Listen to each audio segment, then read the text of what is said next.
What's up, guys? Welcome back to Try Hard Terry. It's Terry. Look, since I've been gone, I've been doing a lot of moving studios, moving places to live, moving cities, moving states, moving countries. As I've been moving and transitioning, I've been binging a lot of TV. And I've been going through older and older classics. And I started with Curb Your Enthusiasm. Now, if you're not familiar with Curb Your Enthusiasm, it's like a euphoric TV show for anybody who's 45 and hates Apple Pay. Get that. And I think I'd like to try the banana, please. Banana? Whoa. It might taste like, let me guess, a banana? I mean, this is Just really the plain ridiculous. This is chocolate, so rude. Just the plain chocolate. You know, you're like a sample abuser. That's what you What's the are. matter with you? You're abusing your sampling privileges. Vanilla. She winds up with vanilla. You gotta be kidding me. That was the vanilla. It's a fun, wacky show by Larry David, and I was like, I like Larry David's stuff. You know, he's entertaining. He's a good writer. Why don't I check out some of his other projects? So that finally led me to take a crack at Seinfeld. You know Seinfeld, the show that's on in the background of every old folks home right before lunchtime every day. I think I can sum up the show for you with one word. Nothing. What does that mean? The show is It's a show following Jerry Seinfeld going throughout his day-to-day life in, wacky situational and observational humor with his fun cast of characters. Very fitting show for the time, especially the 90s. I give it like a 6.3 out of 10. I'm here because it got my brain tickling, Why do all these comedians have all these self-titled sitcom shows about themselves? Like, are they so egotistical that they can't sit in a writer's room for an hour and stare at a whiteboard of 30 different names for a sitcom? And, the head writer is like, I don't like any of these names. Who's the main actor of this? Tom? Jerry? Rick? That's the one. That's the one right there, Rick. Put it in the title. I personally find it kind of narcissistic and egotistical. We already know your name. Like, we're watching the show and we hear your name constantly throughout the show. I don't have to slap it on the title sequence of every theme song. My greatest hypothesis is that big sitcoms back in the day had astounding success for comedians. And so, comedians are out here following suit, trying to attach their names to these projects and trying one by one to be writers of these successful shows with these wacky characters and these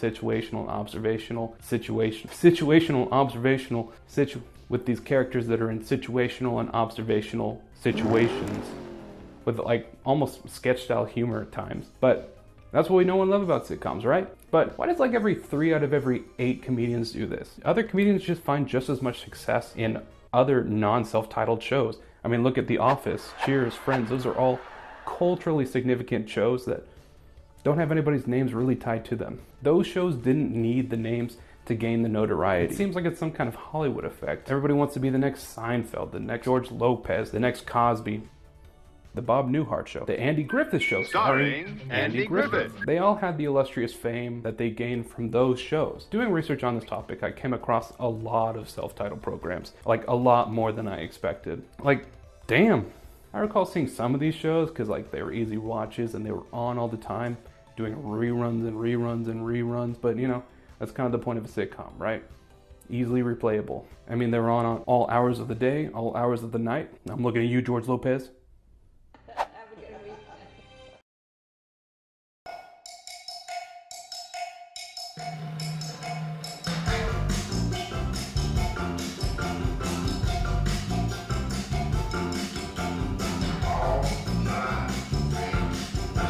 But some comedians have their own shows out there that I've never even heard of. Let's look at some, shall we? We got The Betty White Show, Mulaney, Whitney, Ellen, The Steve Harvey Show, The Sarah Silverman Program, Reba, The Norm Show, The Jeff Foxworthy Show, The Big Show Show. But you also have some of the more popular ones, like I Love Lucy, The Cosby Show. He actually has 4 self-titled shows. The Bernie Mac Show, Everybody Loves Raymond, Everybody Hates Chris, The Drew Carey Show, The Dick Van Dyke Show, The Goldbergs, and the list goes on and on and on. But it still perplexes me because this is such an odd trend for mainly comedians to kind of follow suit. Why is it such an overused model? I mean, unless it's not to get their names out there. Even the most popular sitcoms can make someone's career that their name isn't even attached to.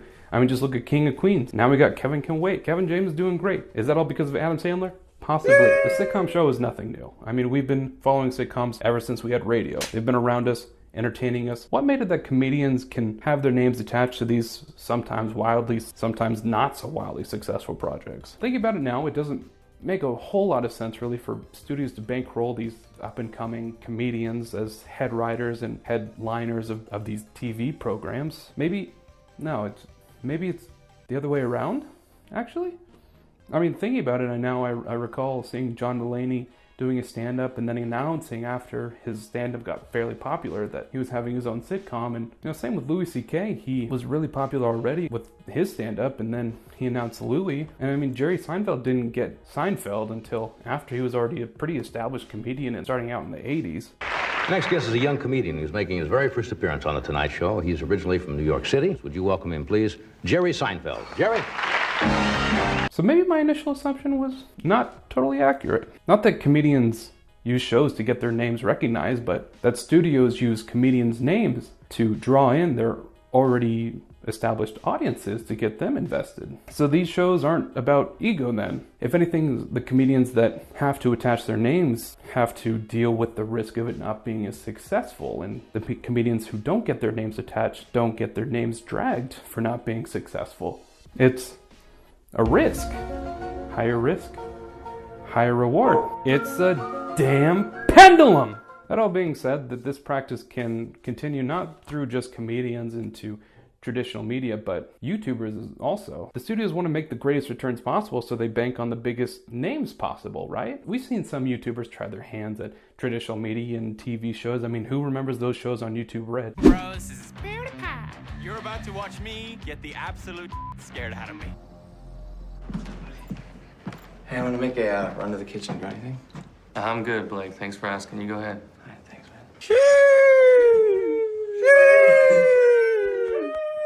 That did not go well, right? How about just getting YouTubers to act in movies and TV shows? I mean, Smosh did that movie way back in the day on Netflix.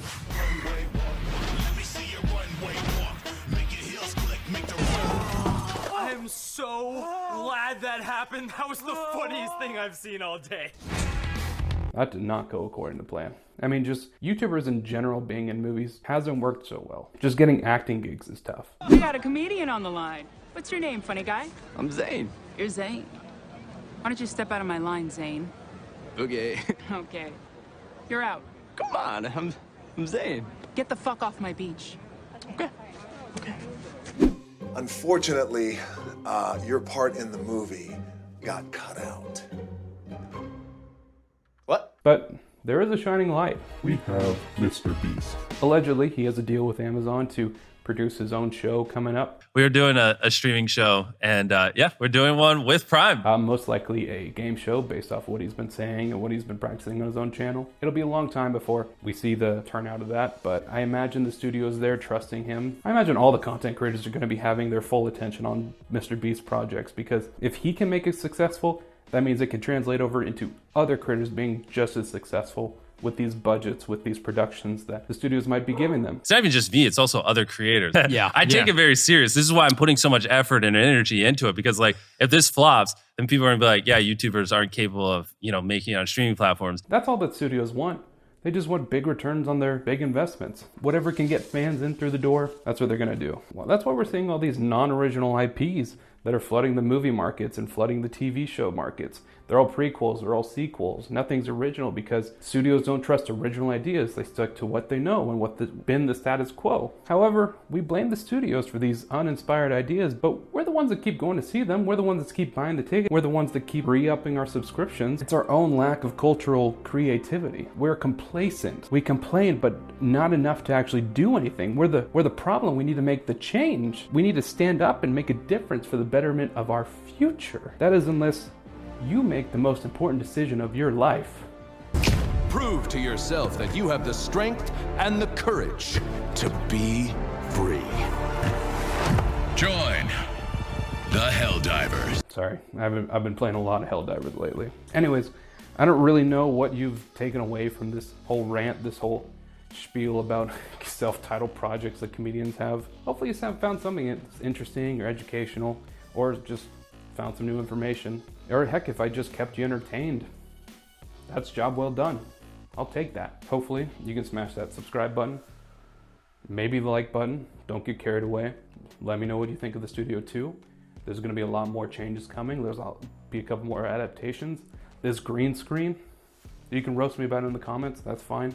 Still a work in progress. Happy to hear the criticism. Happy to take suggestions. All right. Y'all have a good night. See ya.